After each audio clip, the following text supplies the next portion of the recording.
In this video, we're going to talk about the units that we use for ideal gas law. We have a couple sets here. We've got pressure, we've got volume, we've got moles, R, and T. Let's start with volume. They're just in liters.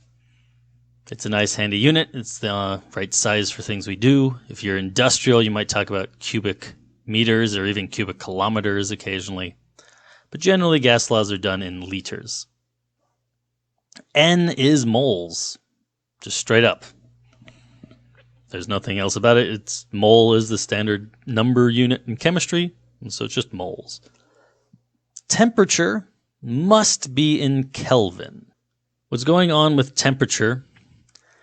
Well, because motion of the molecules is a part of gas law exerting pressure. As they hit the walls, they exert some pressure on those walls. The faster you are moving, the more often you hit the walls, and so in a given time, you increase your force if you're moving faster. This will increase the pressure.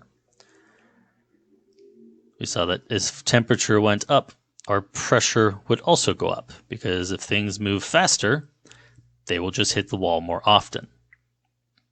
Well, when we want to think about increasing our temperature to increase our pressure, most of us, if I said, hey, let's start at 10 degrees Celsius, double that.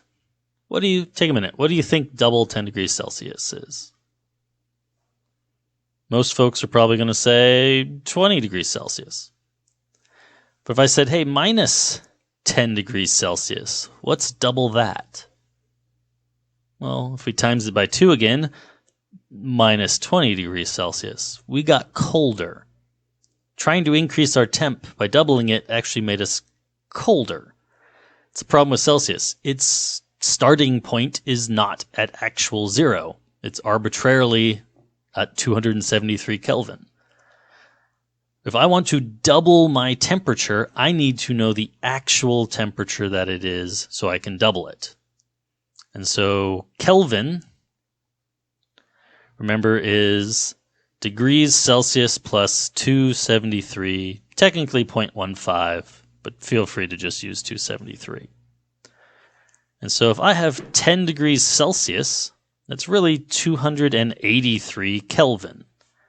If I want to double that, well, 20 degrees Celsius would be 293 Kelvin. That is most definitely not double 283, which would be 566 Kelvin. This is why we need Kelvin. Celsius does not accurately reflect the increases in temperature that we need for a gas law. We have to be in an absolute scale, which is what Kelvin is for us. Kelvin starts at absolute zero, which we actually found from the gas law. So if we imagine a chart here that had temp and volume for a gas, and so you had a balloon, and at some temperature you had this volume, and you cooled it down, and then you cooled it down, and you cooled it down, and you kept cooling it. Well, in Celsius, we saw this was 0 degrees Celsius. But the gas still had a volume at 0 degrees Celsius. In fact, it had a volume for quite a while. But if you were to project this, if you were to keep doing this, you would find that eventually it struck zero volume. Well, think about what zero volume means for a second. If I have a balloon and it has a gas particle, it bounces back and forth, and it keeps that balloon expanded. There's an outside force matching the inside force.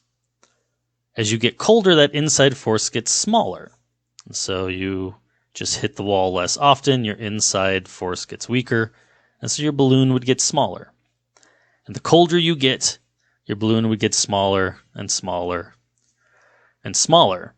But to have no volume, like even if your walls of your balloon are only nanometers apart, something moving insanely slow would still hit those walls. It would keep it from going to zero.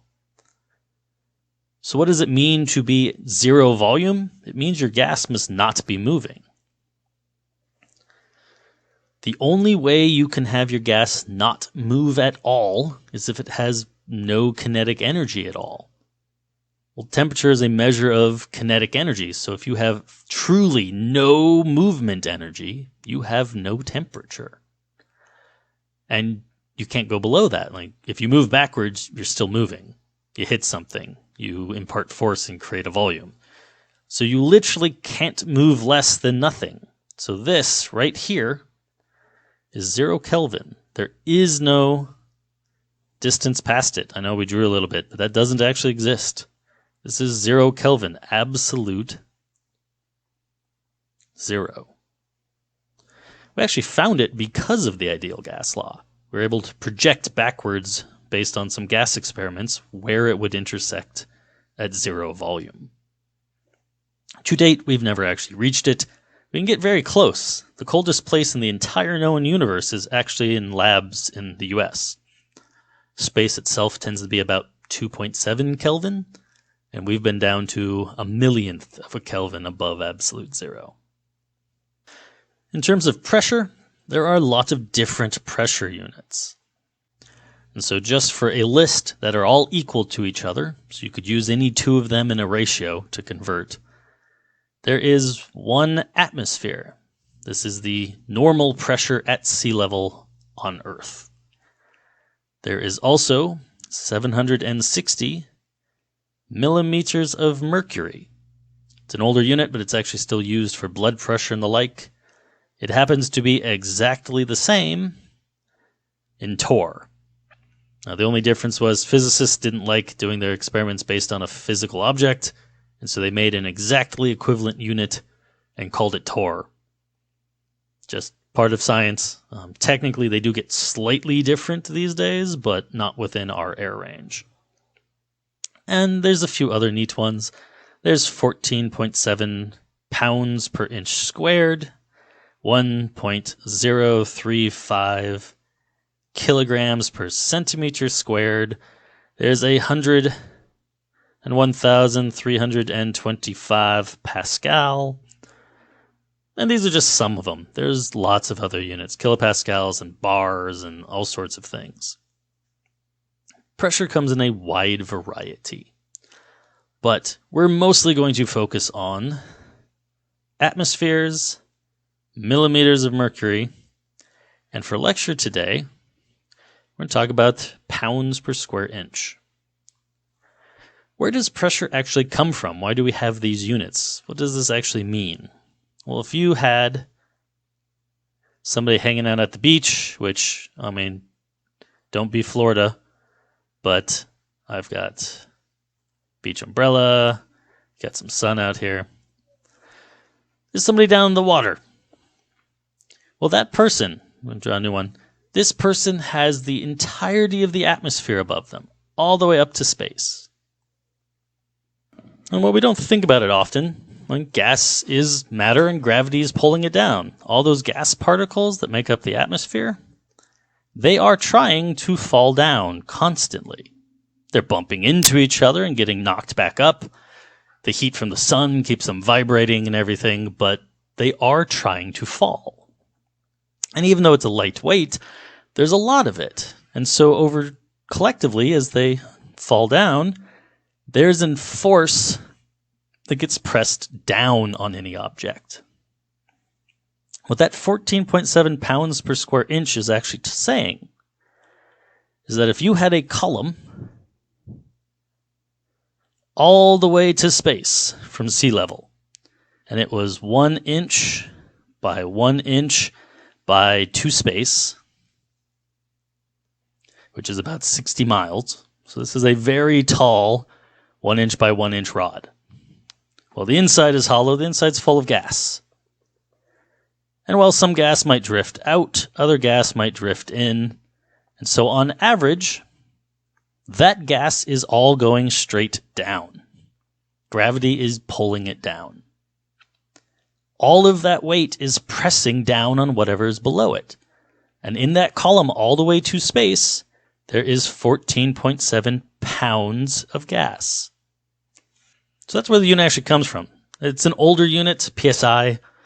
It's not used as much for science anymore and the like, but it actually helps us visualize where pressure is coming from. It is that force pressing straight down from the gas on every square inch surface. This is where our pressure comes from, and pressure, it has many, many, many units. The ideal gas law, PV equals nRT. If we rearrange it, divide by NT on both sides, that means they'll cancel on our first side. You end up with pressure and volume over moles and temp equals R. Constant is just there to balance all these different units. I mean, pressure itself is a force over an area. That's not a number. So how is pressure related to moles? Like, how do you go from pressure to moles? You need a ratio. You need a balancing of how they interact. That is what R does for us. So if we are in atmospheres for pressure, liters for volume, moles for mole, and Kelvin for temp, our R value balances out at 0.0821 atmosphere, liter, mole, Kelvin. Where does that number in the front come from? If you actually test a real balloon. Because if you double your volume, you'll half your pressure. Or if you double your temp, you'll double your pressure. Or you'll double your volume, or all those various changes. The units that you start with, so 1 atmosphere, let's say we used 1 mole of gas, and we were at standard temperature, so let's say 0 degrees Celsius, so 273 Kelvin. Well, if you actually had a real balloon and you measured it, they actually are 22.4 liters. And that's true for anything. 1 mole of gas at 1 atmosphere at 0 Celsius will always be just about 22.4 liters. There's a very tiny change depending on different gases. But the beautiful part of the ideal gas law is we basically get to treat them all the same. Those changes are so small we don't really care about them. They're too tiny to affect our calculation. When you actually do that division, what you'll get is 0.08 to 0.051. So we round it up a little bit. I just did it to 3 sig figs. But the idea is that's where the value comes from. It's just putting in real data. But if you had a balloon with twice as many moles at 1 atmosphere and at 0 Celsius, you'd have twice the volume. And they'd cancel each other out to give this same constant. And so R is just a constant that balances whichever units you are using. This gives us a few different R values. 0.0821 atmospheres, liters, moles, and Kelvin. 62.36 millimeters of mercury, liters, mole, Kelvin. And that's also true for torr. Since torr and millimeters of mercury are effectively the same, you get the same 62.36. And honestly, we could solve it for any of the others, but these are the only two that will come up in our class. R is just a constant. It is never anything but whatever it's supposed to be for those units. So if your pressure is in atmospheres, you will use the first R value. If your pressure is in millimeters of mercury, you will use the second R value. Other than that, R will never change. It doesn't alter depending on anything other than the units you used for the other 4 components of the ideal gas law. So that's a quick look into the ideal gas law units.